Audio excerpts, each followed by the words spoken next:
Bismillahirrahmanirrahim. Assalamualaikum warahmatullahi wabarakatuh.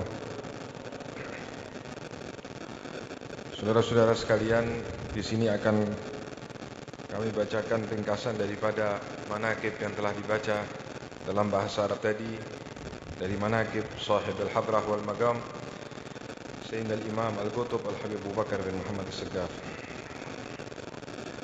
Segala puja dan puji dan syukur bagi Allah Subhanahu wa ta'ala, Tuhan seru sekalian alam. Salawat dan salam semoga senantiasa tercurah bagi junjungan kita Nabi besar Muhammad sallallahu alaihi wasallam.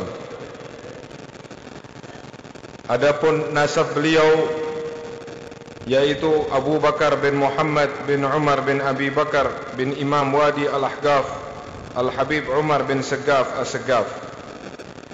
Nasab ini terus bersambung satu sama lainnya hingga kepada junjungan kita Nabi besar Muhammad sallallahu alaihi wasallam. Al-Habib Abu Bakar dilahirkan pada tahun 1285 Hijriah di kota Besuki, Jawa Timur.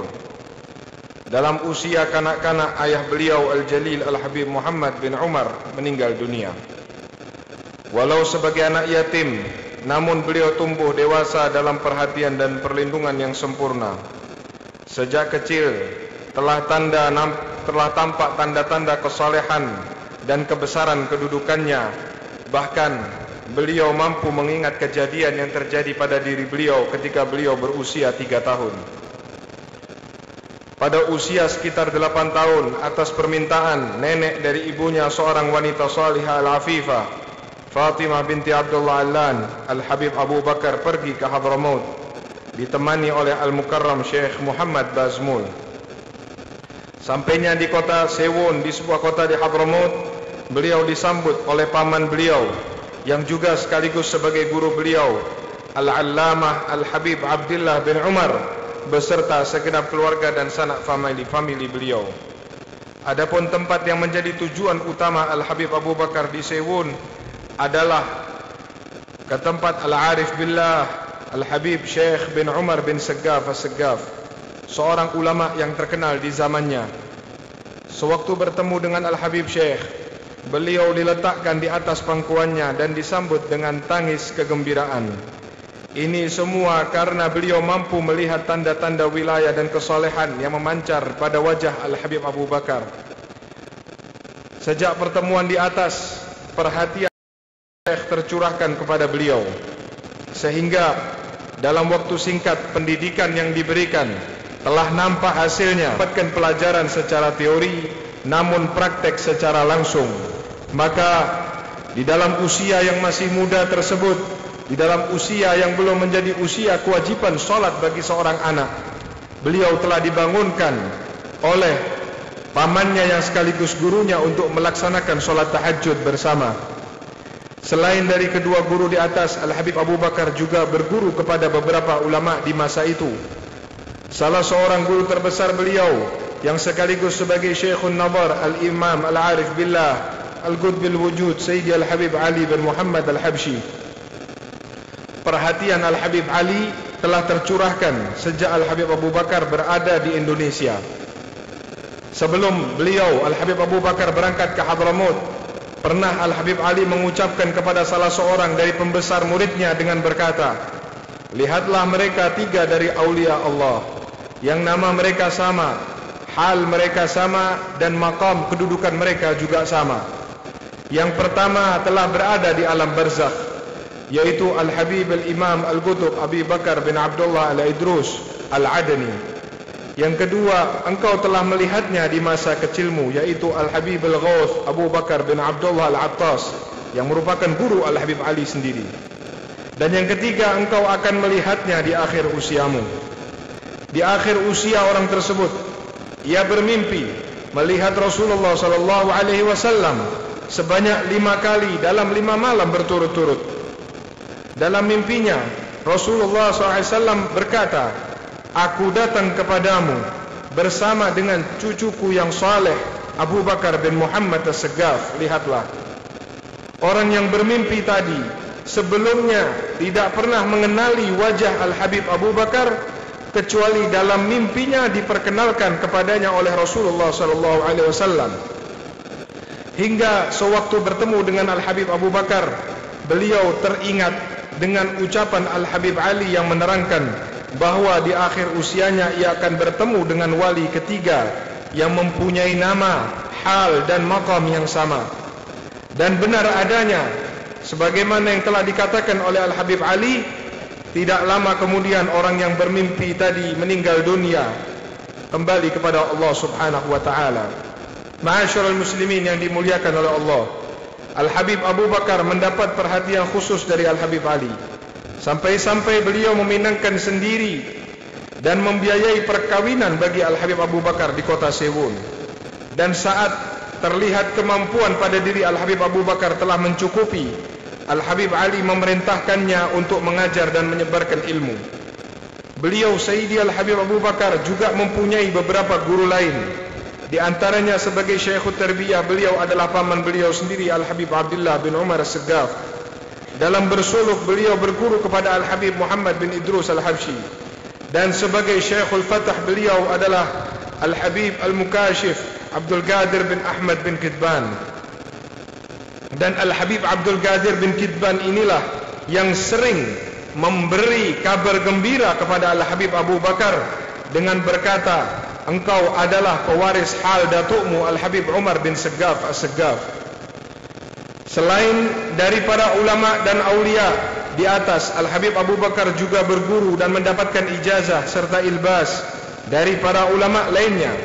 Di antaranya dari Al-Habib Muhammad bin Ali As-Segaf, Al-Habib Idrus bin Umar Al-Habsyi, Al-Habib Ahmad bin Hasan Al-Attas, Al-Habib Abdurrahman Al-Mashhur, dan Al-Habib Syekh bin Idrus Al-Idrus. Pada tahun 1302 Hijriah, dalam usia sekitar 17 tahun, Al-Habib Abu Bakar kembali ke Indonesia dan tinggal di Besuki.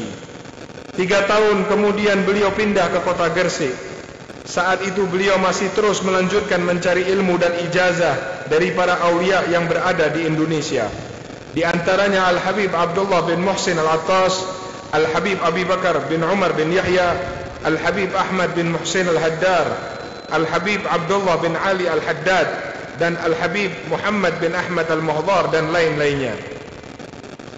Pada hari Jumat tahun 1305 Hijriah, saat khatib sedang di atas mimbar, Al-Habib Abu Bakar mendapatkan izin Rabbani dan lintasan hati rohani untuk mengasingkan diri dari manusia atau beruzlah. Maka saat itu juga beliau kembali dari Masjid Jami' yang sekarang kita berada di tempat ini, Masjid Jami' Gresik, untuk pulang ke rumahnya memulai uzlahnya atau khalwahnya. 15 tahun Al-Habib Abu Bakar bin Muhammad As-Segaf menjalani khalwatnya, berkhidmat kepada Allah Subhanahu wa taala. Saat Allah memberinya izin untuk keluar, datang guru beliau Al-Habib Muhammad bin Idrus Al-Habsyi yang memberinya isyarah untuk keluar sambil berkata, kami memohon dan bertawajjuh kepada Allah selama 3 hari 3 malam secara khusus untuk mengeluarkan Abu Bakar bin Muhammad As-Segaf dari khalwahnya. Lalu Al-Habib Muhammad menggandeng tangan Al-Habib Abu Bakar dan mengajaknya keluar dari tempat khalwah. Kemudian bersama-sama menziarahi makam seorang wali termasyhur yang sekarang kita juga berada di hadapannya, Al-Habib Alwi bin Muhammad Hashim As-Segaf. Setelah melakukan ziarah, Al-Habib Abu Bakar diajak ke kota Surabaya, dan di hadapan para hadirin yang ada di majlis, sambil menunjuk kepada Al-Habib Abu Bakar, Al-Habib Muhammad berkata, ini adalah gudang dari semua gudang Al-Bani Alawi. Aku telah membukanya untuk memberikan kemanfaatan kepada manusia, baik yang khusus maupun yang awam. Setelah peristiwa di atas, selanjutnya Al-Habib Abu Bakar mengadakan majlis ta'lim di rumahnya selama hidup beliau. Di majlis beliau tersebut telah dikhatamkan lebih dari 40 kali kitab Ihya Ulumuddin, yang setiap khataman diadakan jamuan bagi hadirin yang hadir. Al-Habib Abu Bakar memiliki perhatian yang sangat besar terhadap jejak langkah para salafun salih. Beliau mencontoh para salafun salih dari pakaian hingga akhlak. Dan di majlis beliau, dari sekian banyak kitab yang dibaca, termasuk juga kitab karya para salafun salih. Semoga Allah subhanahu wa ta'ala meridhai mereka semua.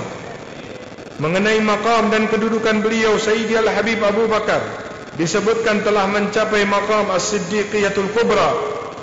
Para awliya di zamannya menerangkan mengenai kedudukan beliau tersebut. Di antaranya Al-Habib Muhammad bin Ahmad Al-Mahdhar dalam sebuah surat menyuratnya menulis, sesungguhnya Al-Akh Abu Bakar bin Muhammad As-Segaf laksana permata yang bergemerlapan, yang berjalan, bahkan terbang ke maqam datuk-datuknya. Al-Habib Alwi bin Muhammad Al-Haddad berkata, sesungguhnya Al-Habib Abu Bakar adalah seorang Al-Qutbil Ghawth dan tempat penglihatan Allah. Al-Habib Ali bin Abdurrahman Al-Habsyi sewaktu datang ke kota Gresik di hadapan para hadirin sambil menangis, beliau berkata, ini adalah Raja Lebah, dan sambil menunjuk kepada Al-Habib Abu Bakar. Al-Habib Ali mengatakan, wahai saudara-saudaraku, lihatlah kepada Al-Habib Abu Bakar, karena menatap beliau adalah ibadah.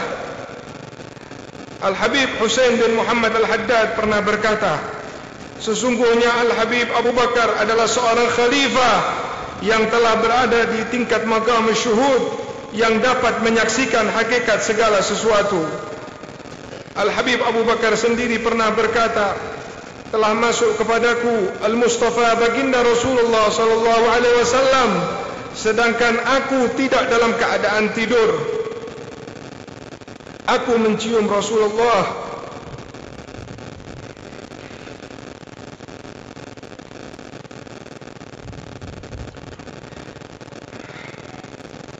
dan Rasulullah pun memelukku.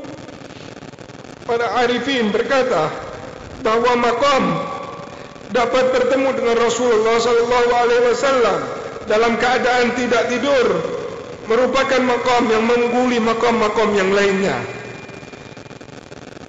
Kesemuanya ini merupakan hasil dari meneladani sunnah-sunnah baginda Rasul sallallahu alaihi wasallam dan kesempurnaan istiqamah yang merupakan puncak dari karamah.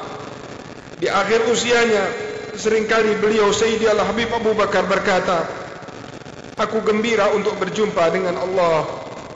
Maka Al-Habib Abu Bakar bin Muhammad As-Segaf meninggal dunia dalam keadaan ridha dan diridhai, dan Allah suka dan berjumpa dengannya pada malam Senin tanggal 17 Dzulhijjah 1376 Hijriah dalam usia 91 tahun. Semoga barokahnya selalu dilimpahkan kepada kita semua, amin ya rabbal alamin. Ma'asyiral muslimin yang dimuliakan oleh Allah subhanahu wa ta'ala, inilah sekelumit kisah dari seorang yang sekarang kita berada di hadapannya. Setiap tahun kita mendengarkan dan mendengarkan selalu manaqib yang kita sampaikan dari tahun ke tahun, dan kita mendengarkan cerita tersebut seakan-akan cerita itu menjadi satu hal yang takjub bagi diri kita. Maka yang menjadi hal yang penting bagi kita hadirin, setelah mendapatkan cerita kehidupan orang yang sekarang ini kita di hadapannya, apa yang terbetik di dalam hati, dalam kata-kata jujur dalam hati kita? Apakah hanya sekedar telinga mendengar dan sama sekali tidak sampai ke hati kita, sehingga manaqib di atas hanya sekedar dongeng yang hanya bagaikan cerita khayalan terhadap sosok manusia mulia yang tidak bisa diikuti jalannya oleh kita? Seharusnya setiap kita mendengar cerita sosok mulia salaf seperti Al-Habib Abu Bakar yang sekarang kita di hadapannya, maka bagi orang yang berakal, pastilah kisah hidup mereka bagaikan cermin terhadap kehidupan orang yang mendengar. Atau dengan bahasa permisalan, kehidupan salaf sebagai cetakan paten kesempurnaan hidup yang dapat diletakkan di atasnya untuk mengetahui bagaimana menyimpangnya kehidupan kita dengan cetakan kehidupan salaf. Khususnya di zaman fitnah sekarang ini, kita bisa ambil contoh dalam manaqib kehidupan Al-Habib Abu Bakar. Di waktu usia masih kecil, beliau dilazimkan untuk bangun malam oleh orang yang dipasrahi amanat dalam mendidiknya, yaitu Al-Habib Abdullah bin Umar. Adakah di antara kita, jangankan membangunkan akhir malam anak kita yang masih kecil, anak yang sudah usia wajib, pada usia taklif, masih ada orang tua yang cuek anaknya tidak dibangunkan sholat subuh, entah dengan alasan apapun, baik itu karena merasa kasihan ataupun takut membangunkan anaknya, apalagi dengan alasan karena khawatir anaknya ngantuk di sekolah atau alasan-alasan lainnya. Padahal kelakuan orang tua seperti ini termasuk orang yang menyia-nyiakan amanat Allah Subhanahu wa ta'ala. Dan anehnya lagi, orang tua seperti ini masih mau berharap anaknya menjadi anak yang soleh dengan melanggar perintah Allah. Sebagian lagi dari kita malas menghadiri acara-acara seperti ini. Bahkan sebagian merasa alergi terhadap acara-acara seperti ini dengan mengatakan acara ini adalah acara kuno, tidak mengikuti zaman. Tahukah Anda bahwasanya zaman sekarang ini banyak manusia bingung mencari tali pegangan. Sedangkan tali pegangan itu pastilah menjulur dari posisi atas ke posisi bawah, dari posisi mulia ke posisi hina. Tali itu menjulur dari posisi selamat untuk posisi celaka. Tali pegangan kita adalah Nabi besar Muhammad SAW, yang tali tersebut dilanjutkan oleh generasi setelah Rasulullah, baik dari ahli baitnya, keturunannya, sahabatnya, sampai kepada salaf-salaf kita yang sekarang ini kita berada di hadapannya. 10-20 tahun yang lalu kita mungkin sedikit mendapati kebingungan yang terjadi pada kita dalam berpegangan dengan jalan salaf, karena kita begitu khawatir kalau kita keluar dari jalan salaf akan terkucilkan dan akan terjerumus. Berbeda halnya hadirin dengan saat ini. Banyak mungkin dari keluarga kita, khususan anak kita dan handai tolan kita, seakan mereka tertinggal gerbong kereta salaf, sehingga mereka begitu blank pengetahuan akan salaf. Wujud fisik mereka keturunan orang soleh, tapi pada ruhani mereka telah hilang jejak ajaran orang tua dan datuk mereka, yang akhirnya menjadikan mereka mengambil semua jalan yang menurut akal terbatasnya itu baik. Jadilah internet dan orang-orang yang tidak jelas kebenarannya menjadi rujukan mereka. Akal mereka yang seakan-akan juga menjadi maksum menurut mereka, padahal jiwa dan pikiran mereka tidak maksum dari kemaksiatan. Sehingga bisa dipastikan pendapat dan jalan mereka sangat mungkin berbarengan dengan hawa nafsu dan aliran bisikan syaitan yang menghiasi tindakan dan pikiran mereka agar terlihat baik. Hadirin, untuk itu marilah kita mengajak diri kita dan keluarga, anak kita dan seluruh masyarakat kita untuk tidak rela jika mereka berjalan pada jalan yang membingungkan saat ini. Walaupun para salaf yang seperti para wali-wali leluhur kita telah berpindah ke alam barzakh, sesungguhnya mereka mewariskan ilmu dan nasihat melalui kitab-kitab yang mereka tulis, manaqib kehidupan mereka yang telah dapat dibaca, serta guru-guru kita yang masih hidup, baik di negara kita tercinta maupun guru-guru kita di bumi para salaf di Hadramut, atau bahkan guru-guru kita di Haramain Syarifain di Mekah dan Madinah. Mereka para guru adalah cetak film kehidupan para salaf yang bisa kita lihat di atas muka bumi sampai saat ini. Hadirin, cemburulah jika anak-anak kita membaca kitab orang lain, sedangkan kitab para salaf dan leluhurnya dia campakkan dan dijauhi. Berpikir keraslah melihat istri yang meninggalkan akhlak mulianya di rumah sehingga menjadi pesolek-pesolek yang dihiasi oleh syaitan untuk dinikmati dandanannya ketika menghadiri pesta pernikahan yang terbuka, apalagi terjadi ikhtilat antara perempuan dan laki-laki ajnabi.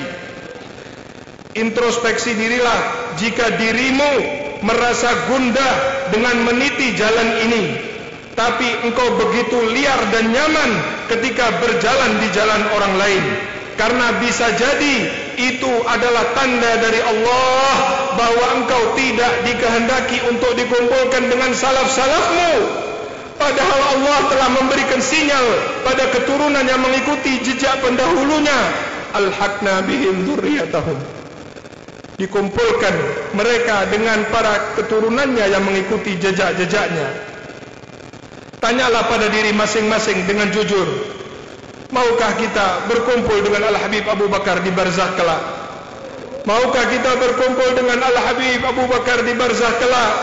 berkumpul dengan Al-Imam As-Segaf, berkumpul dengan Imam Al-Idrus, berkumpul dengan Syekh Abi Bakar bin Salim, berkumpul dengan Al-Mugaddam, berkumpul dengan Al-Muhajir, berkumpul dengan Ahlul Baitnya Rasulullah, berkumpul dengan sahabat Rasulullah, dan lebih utama lagi berkumpul dengan baginda Rasulullah SAW. Ingat hadirin, setiap jawaban ada pada diri masing-masing dan memiliki konsekuensi. Jika kuat benar ingin berkumpul dengan mereka, maka jalan mereka adalah sesuatu yang tidak bisa ditawar. Ketahuilah hadirin, sesungguhnya salaf kita berada di alam barzakh. Saat ini mereka dalam keadaan syurga kenikmatan barzakh. Dan andai kata tidak ada rasa terpaut, rasa khawatir dengan keturunan dan para muhibbin pecintanya di alam dunia, maka niscaya mereka para salaf kita di alam barzakh akan menutup tirainya untuk merasakan sendirian kenikmatan barzakhnya atas kehidupan dunia yang penuh dengan penderitaan rohani. Cukuplah kisah Al-Habib Abu Bakar yang sekarang ini kita berada di hadapannya sebagai pelajaran dan cermin bagi kita. Contoh manusia yang dimuliakan oleh Allah, contoh manusia yang dibanggakan oleh kakeknya yaitu Rasulullah, serta dibanggakan oleh manusia di zamannya.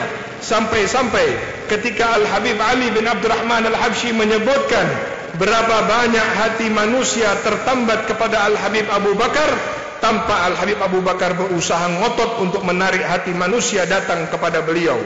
Semoga Allah Subhanahu wa taala mengumpulkan kita bersama Al-Habib Abu Bakar dan para salafun salih, dimantapkan hati kita di dalam jalan langkah demi langkah, gadaman ala gadamin bijiddin auza'i, dan dijadikan kita semua sebagai pecinta-pecinta yang ikhlas kepada diri Al-Habib Abu Bakar dan salaf-salaf kita, dan dikumpulkan kita bersama mereka.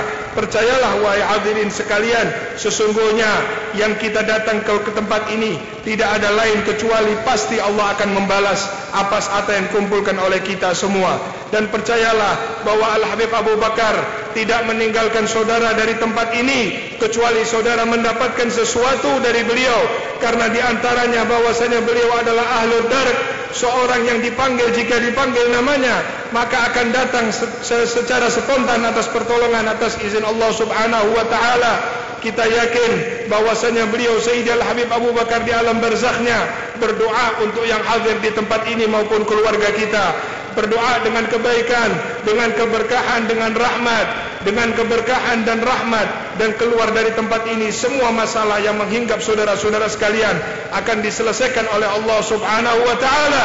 Bijahi hadzal Habib Abu Bakar bin Muhammad As-Segaf. Ya Habib Abu Bakar, kami datang kepadamu ya Habib. Kami memiliki hajat, kami memiliki permintaan ya Habib. Engkau mendengar permintaan kami ya Habib. Engkau mendengar permintaan kami ya Habib. La taraddanna Allahumma an hadal mawqif sifr al-aidi. La taraddanna Allah an hadal mawqif sifr al-aidi. Ya Allah, jangan kau kembalikan kami dari tempat ini dalam keadaan tangan hampa. Kami berada di depan walimu Al-Habib Abu Bakar. Kami pasti membawa sesuatu ketika kami kembali ke rumah kami, kepada keluarga dan anak istri kami, dan kami harapkan perubahan itu terjadi kepada kami. Rabbi fanfa'na bi barakatihim wa ajina al-husna bi hurmatihim wa amirna fi tariqatihim wa mu'afatihim min al-fitani. Wa sallallahu ala sayyidina Muhammad wa ala alihi wa sahbihi wasallam. Alhamdulillah rabbil alamin wal afu. Assalamualaikum warahmatullahi wabarakatuh.